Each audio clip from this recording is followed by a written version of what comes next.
আজ আমি আমাদের বাড়ির এই ঠাকুরের সিংহাসনটি তোমাদের রং করে দেখাবো। যেহেতু সিংহাসনটি অনেক বছরের পুরনো, তাই আমি রং করার আগে ধুলোগুলো ঝেড়ে নিচ্ছিলাম। এই সিংহাসনটা প্রায় 8 বছরের পুরনো, আর এই 8 বছরে কখনো সিংহাসনটি ভালো করে ধুয়ে মুছে পরিষ্কার করা হয়নি। তাই পুজোর আগে মা বলল, ঘরে এত কিছু জিনিসে রং করি, ঘরের সিংহাসনটাও তো একটু ভালো করে রং করে দিতে পারি। ঠিক আছে, জো হুকুম মাই মাদার ইন্ডিয়া।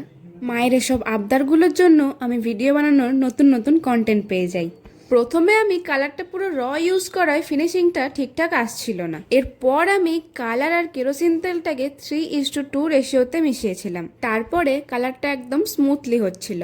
আর হ্যাঁ, এই কালারটা অবশ্যই স্পঞ্জ বা কোনো ছোট কাপড়ের টুকরো দিয়েই করতে হবে। আমি প্রায় অর্ধেকের বেশি রং স্পঞ্জ দিয়ে করার পরে স্পঞ্জটা এতটাই কালার অ্যাবজর্ব করে নিয়েছে যে স্পঞ্জটা ভেঙে ভেঙে পড়ে যাচ্ছিল। যাই হোক, আমার তো সিংহাসন রং করা কমপ্লিট, আর এটা হচ্ছে পুরো সিংহাসনের ফাইনাল লুকটা।